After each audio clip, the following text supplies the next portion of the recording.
Hi, and welcome to On the Ride 25. This is our 9th episode. Actually, we've had 2 shorts, so it's our 9th episode plus I kind of put 2, We had 2 shorts. 2 shorts. That's 9 plus, it's like 10th. Yeah. You add the 2 together. And we have exciting news. By the way, next to me, Scott. How you doing? And I'm Dominic, if you guys don't know.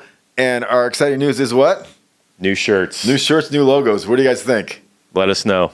All right. Let's get back to it now.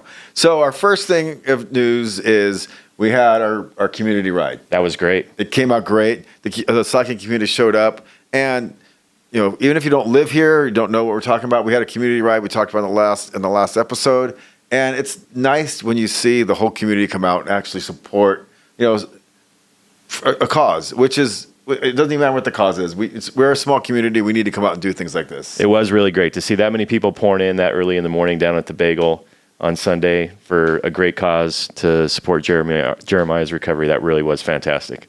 It was great. And then the people beforehand, I did the gathering of goodies, and we had a lot of goodies. A ton of stuff. A ton of great stuff to give away and to raffle off. I didn't get anything this time, but that's all right. You won nothing. I got nothing. Because your good luck charm stayed at home. Yeah. So, you know what I'm going to do? I'm going to do story time. You haven't done one in a while. I haven't done story time in a Probably long time. overdue. This is my second story time. I want to do more story times because I like to tell stories. So, here how the story goes. So, I started dating this girl, and she's a bike racer. So, we went to the race together, and I find out that her ex is a bike racer also, who I know, who's actually probably a better bike racer than me. That's pretty common. It wasn't hard to do. Yeah. So we lined up for this race. It's a crit, Ontario, of course, and give him the side eye, look at him, and he looks at me. Of course. So I've never raced this hard in my life. 45-minute crit. I'm everywhere. I'm in every move. I'm following everything. He's not going anywhere without me. I'm in every move. I'm making him do everything. I'm about ready to die. And come the last lap. I'm not placing the sprint, but I'm following the train. I got this. The leader in front of me, I'm about 10th, 12th spot coming into line. He's nowhere to be found. I have this. I'm down. I'm going to freaking... Big show. I just have to finish in front of him. Yeah. So, you know what happens in Masters crits after they're not going to get the top 10 places? Well, most people sit up. They sit up. Yeah. And so they sit up in front of me. Oh. So I'm sitting, now all of a sudden we're slowing down. And I look over. Here he comes. Goes right by me. Yeah. He looks at me and just smiles. Nice. It was like... Gave you the pearly whites? It gave me the smile. It just gave me a big smile. And it was the dumbest thing ever. It's so funny. It was like, this is a dumb... I think it's something guy things to do, because I think girls are smarter than this.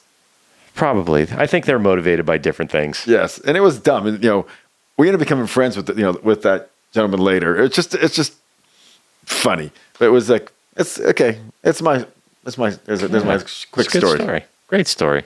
So our episode today, we're going to talk about the bike industry, a different part of it now, because we all know the manufacturers, and we talked about it a little bit. Now we're going to talk about how manufacturers sell bikes. And there's only 3 ways they really sell them. There is the independent bike shop that we all know. There is direct-to-consumer, D2C. Yep. And there's the company-owned stores. So I'll give a little about each one of them, and I'm going to tell you what's good and what's bad about them all, and where we're going in the future, at least in my opinion. So the way it's been done for years has always been this independent bike shop, or bike shops. The good and bad is that they're independent bike shops. They do what they want. Yeah. And the bad part is there's a lot of guys doing a shitty job.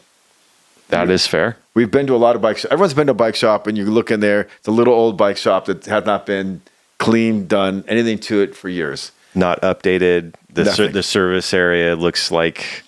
Grumpy guy, and the grumpy guy in the back. It's like you don't even want to leave your bike there. It's the cliche. There's a cliche because it happens.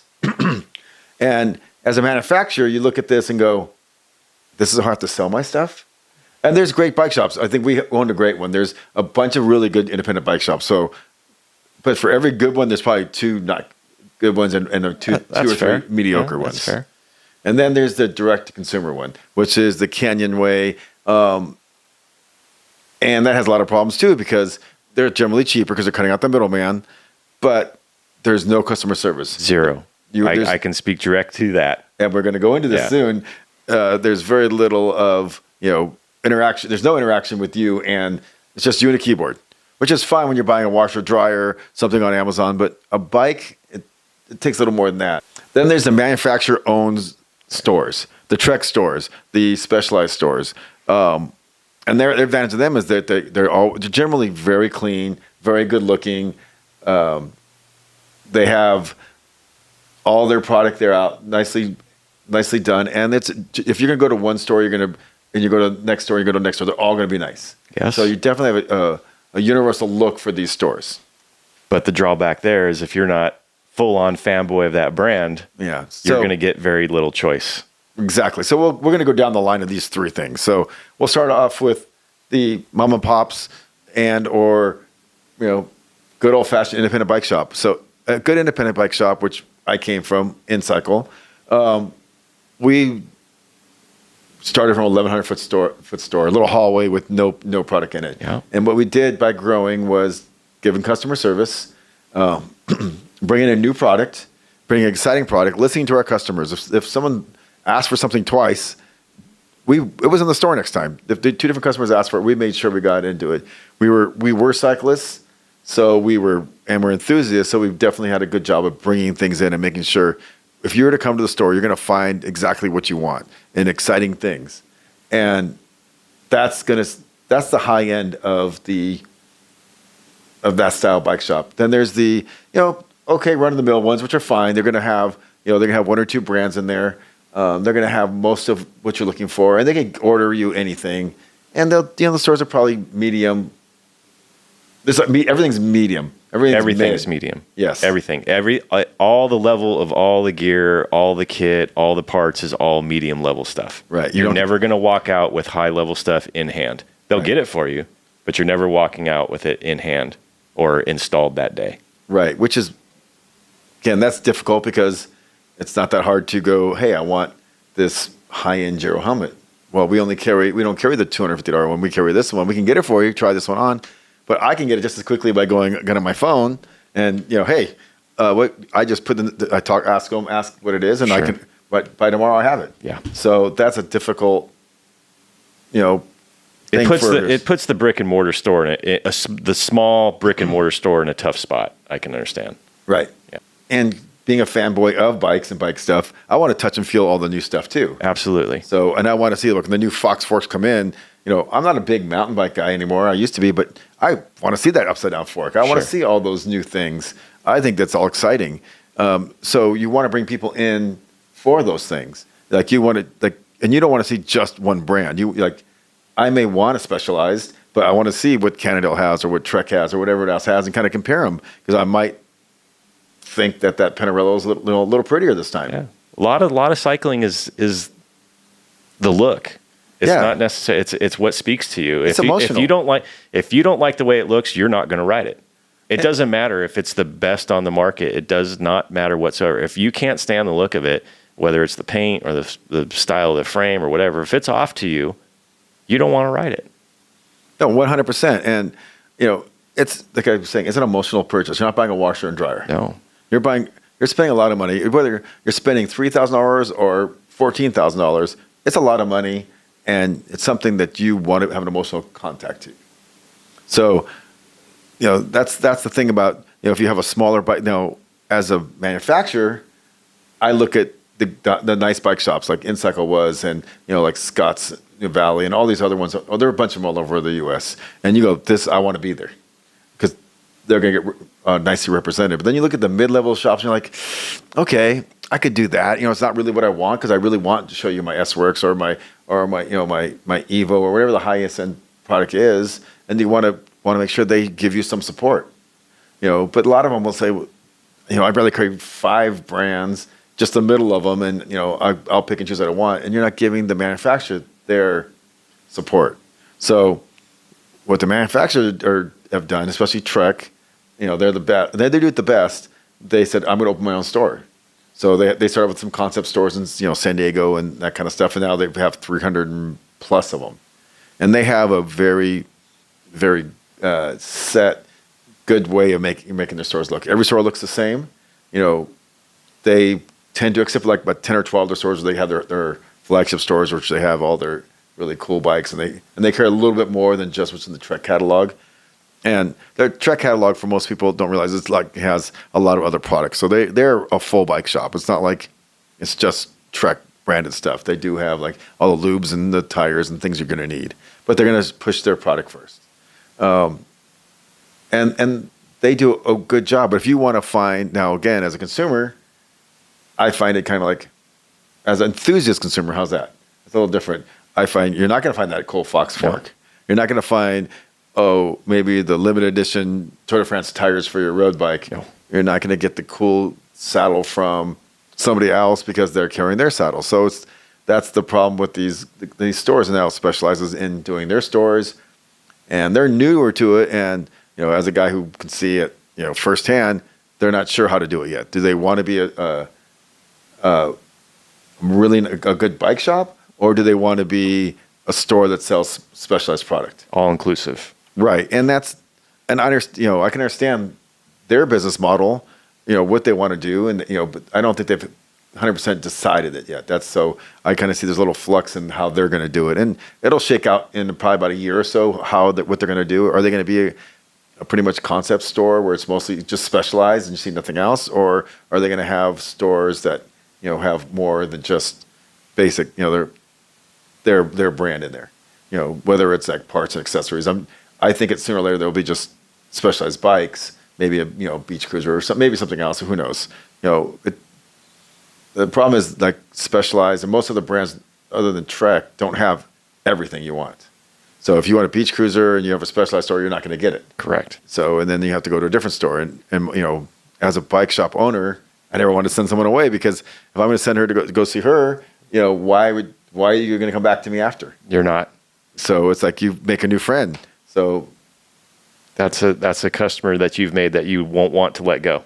I didn't want to let any customer go. So if you wanted something, I'm going to try to find it for you. And maybe to our detriment a little bit, we probably had too much inventory, but when you came to the store, you found what you're going to see what you wanted. And and if it's something new and exciting, it's going to be there. And that's hard, because then you have to, as a small up and coming shop, you can't do that because you don't have the money. Yeah. We were, 30 years into it, 30 plus years into it, you've been able to, reinvest in the company a lot, and you're able to have that product. But, a single location store, it's tougher. And then if you're, it depends on where you are area wise too, because, we have demographics. We had 5 stores, and demographics were wildly different. Completely different in each one of the stores, right? Yes. I mean, just 10 miles away from each other. Oh yeah. Yeah. Which is, in Southern California, 10 miles away is, it might as well be 2 area codes, 2 zip codes, 2 time zones, 2 something. It's far. Because what we sell in Chino and Pasadena, which were only half an hour drive when there's no traffic. When there's no traffic. Yeah. Is completely different. Yeah. And then now, like you look at stores like, Trek and Specialized, and these guys are trying to do this with their generic stuff. It's very difficult to accommodate the niche of the areas. Sure. And that, will they learn to do it? They might, or they might not. They may just say this area is not good for us. Yeah. Doesn't suit our need, or they might figure out how to do that. So that's one of the issues with the 2 different ways of doing a store. So we're not talking about the D2C yet, because we're talking about how the 2 actual brick and mortar places are comparing. And this might not be the most exciting for you guys to hear about, but it's something that kind of gives you a little more perspective on how things work in the industry. And the other thing is, like, it's difficult for a manufacturer to look at a bike shop and say, do I have to really be there? So for them, I can control my own destiny by opening my own stores. So they're looking at it completely differently. I don't have to be in this dingy little store. I don't have to be, this guy only gives me 30% of the floor plan. So I can see why these things are yin and yang, and they're kind of fighting with each other. What's the proper way to do it? Yeah. Because neither one of them are perfect, because it's for a consumer, and then, when you go to the manufacturer-owned stores, it's very corporate, which is good and bad. Corporate means clean, well-trained staff, but consistency across the board. 100% at all stores. But you're not going to get, hey, Scott, I got a deal for you. Come back here. You're not going to get that. No. There's none of that. That's not going to happen. You know, There's no special customer deals anymore. no, those go away because everyone's, you have to deal with 300 plus stores or however many stores you have. So you have to have a rule that works for everything. Yes. And then when you have, smaller, even smaller chains, they can say, hey, we need to roll these bikes, or hey, we know Scott's a great customer. Go ahead and give him, a special deal, on this thing. It's not like it even has to be discussed that much. When you give your managers the leeway, and if they're out of line, then they get taken care of. But it's a totally different approach. And then we'll go to like the Canyon model is the D2C, direct to consumer, which is great. You look at, hey, I can get this 105 bike for $2,300, carbon bike. Sure. You're like, this is $1,000 cheaper than it is at my local store. Yeah. And it shows up at your doorstep, mostly assembled in a box. In a box. Yeah. I mean, I talk from experience. I went down this route, and it was great right up until it wasn't. The first time I needed customer service with a problem with the frame, I got none. And I had to hunt them down. And it took months and months and months for them to make it right. And it basically came down to a threat on my end through chains and chains of emails going back and forth, lobbying, trying to make deals. We'll give you a different frame and a lower group set, or we'll give you a different frame with a lower frame with a higher group set. And in the end, all I wanted was the original bike that I had purchased, just fixed or returned or replaced, however it was going to be. I didn't want really any ups or extras. I was willing to make a deal with them. At one point, I said, okay, fine, take me to the next level up, and I'll pay the difference. But they couldn't even supply that because for some reason it wasn't in their wheelhouse or in their process to be able to do that. Every bike was already categorized or sold or appointed for when it came overseas. And in the end, the only way I got my money back, but it took a lot.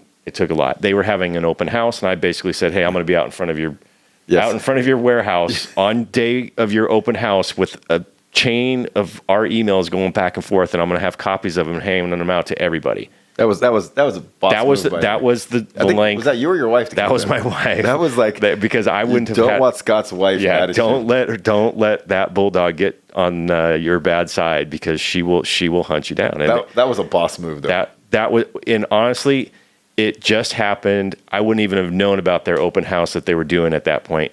They literally sent it to me like as a previous customer, like, hey, come to our open house. I'm like, you guys got to be kidding. Like, why would I come? And the light bulb goes off in your head. I'm like, this is how I'm going to make it right. And I got a check back within 24 hours. It's funny how that works. It's funny how that works, isn't it? Yeah. So that's the disadvantage of that. So, I mean, you see a lot of Canyons out there, and we've heard Cube is trying to come into the U.S. They've talked about it, back and forth. Cube is huge in Europe. So for some reason, the D2C works much better in Europe. They have different rules, and they have different ways of doing it. And I think that since they're manufactured there and their main office there, it might be easier. I don't live in Europe, and neither do you. So we can't 100% say how that works. But here it doesn't work as well. And you see Canyon is right now way down. They're suffering right now with the bike turn. And some guys are doing great and some guys aren't.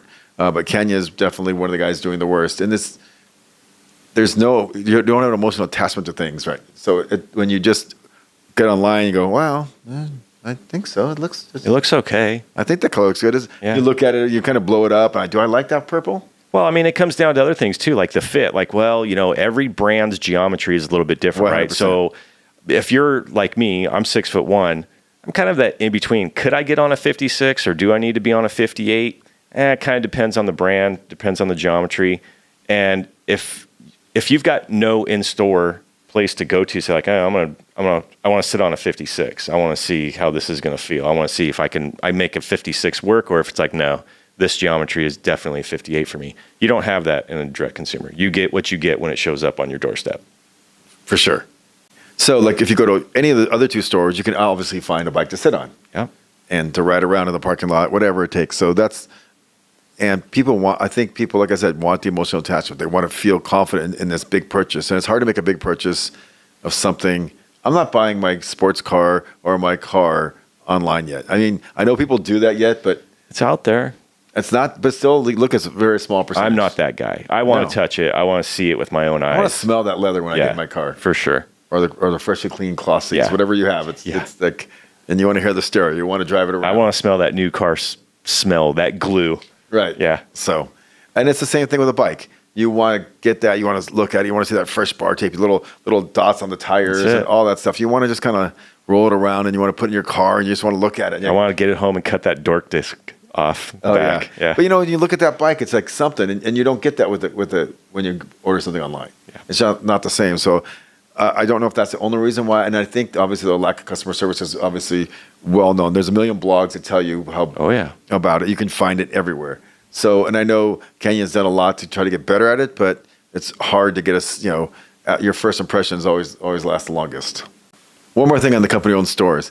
The thing is, it freezes out manufacturers. Like right now, if you're here, Cannondale's gone now. Cannondale's big down here; it's gone, and all the little brands are now getting squeezed out because it was Trek or Specialized want to sell XYZ brand in their store.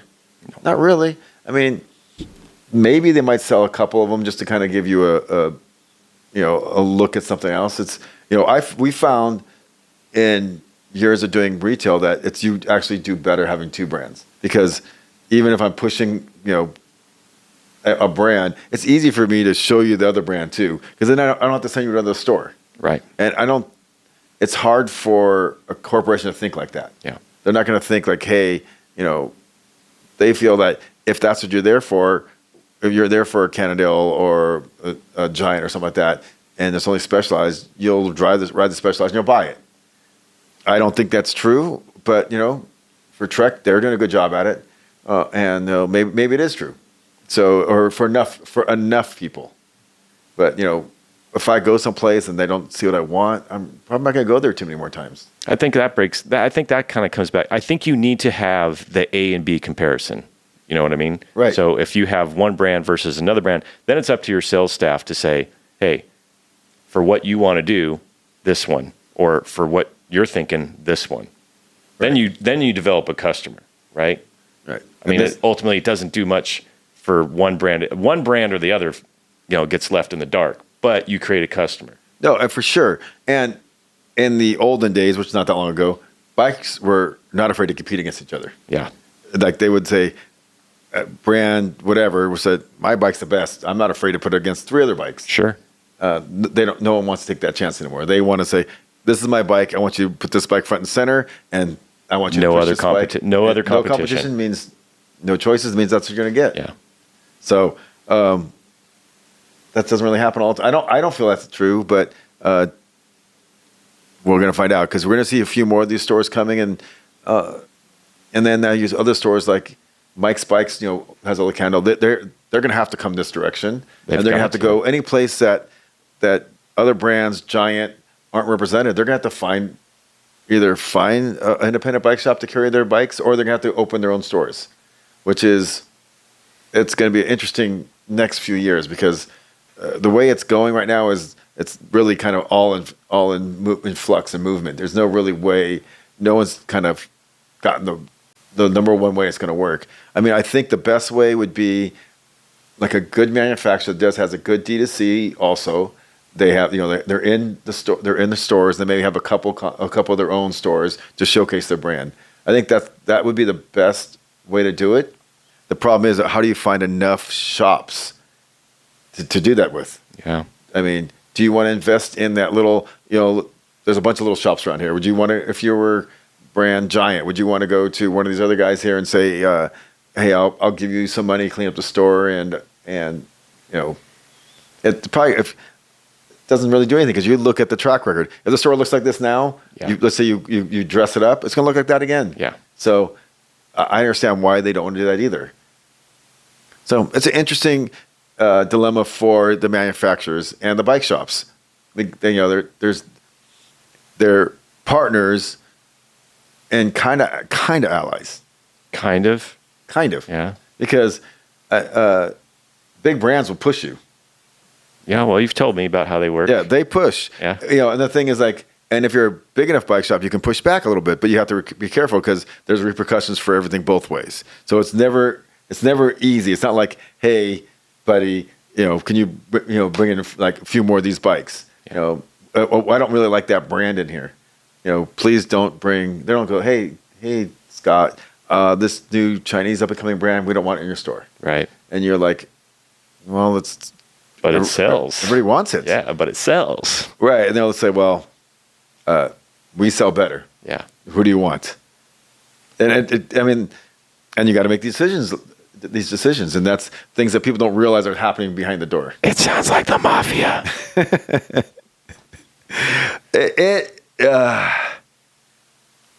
Yes. It's big business trying to push their weight around. Sure. And it's not just the bike shops. Everyone does it. I mean, people pay for spots in the grocery store. Yeah, oh yeah. So, but they don't pay for spots in your store. They basically push their way into I know enough about the grocery store industry that those end caps, those are important spots in the They don't store happen by accident. Yeah, yeah. So if you go to independent shops and you see X amount of bikes in the store, especially in a good store, you'll know that there's been some give and take to get them there. Yeah. So that's our little synopsis on how bike shops work with the manufacturers. Do you have any questions on this stuff? And let us know. Yeah. Talk to me about it. Yeah. Just, you can, instead of hitting me directly, put some messages on YouTube. And what do you think of our new logo? I like it. I like you guys it. like it? Yeah. You guys like it? I think this is us. So, and one more thing. We're losing our producer. Oh. So we're going to introduce you to her right now, and here she comes. Here she is, Ella, our producer, our person who keeps everything going. She helps set this place up. It's been here since the very beginning. And where are you going to school? I'm going to Chico State. And you sure don't want to stay here and work with us for the couple hundred followers we have? Maybe in another life or something. Another life. Yeah. I thought maybe, hey, when I come home from school, maybe no. Yeah. None of this. She's I'm done. I never want to see you guys again. So what did she do, Scott? You can do good. How much did she do for us? Everything. She did all everything. the editing. I mean, she made us look halfway decent. I mean, I don't know that you could polish up us too much better than she did. She cut out all the mess ups, all the mistakes. If you saw how long these things start off and all the dead spots and all the uhs and ums and whatever we did wrong, she was there. Make sure you never saw them, but we did them. Believe us. Yeah. So how was it working with us? Tell us how great we were. Amazing. Yeah, never messed up at all. Actually, they were all raw takes. Never touched them at all. We're going to miss you, Ella. Good luck. Yes. Thank you. And Thank you. By the way, if anybody wants to produce or knows these kind of things, hit me up. Direct DM me in the message. Call me. Call Scott. Yeah. If you know Ella and you're watching this, tell Ella she'll forward it to us. We definitely are looking for a new producer. So thank you, guys. Thank you again for joining the show. Thank you, Ella. Thank you. Thanks for all your hard Thank work. you. You're going to be Yeah. missed. Oh, All right. appreciate it. All right. Bye-bye. Hi, and welcome to On the Ride. This is our 9th episode with 2 shorts, and we have a guest here, OG. the OG dog, George, and we have exciting news. Check this out. What's our big news? What is our big news? I don't know. Our new shirts. Look at Our this. new shirts. God dang. that was almost a disaster right there. Yeah. They're so little compared to the other ones. I know those are nice. I got those special for you. Yeah. And you're gone. They're what? And you're gonna be gone. Oh, yeah. I got you the nice, comfortable. You got nicer ones than we do. Yeah, they're nice.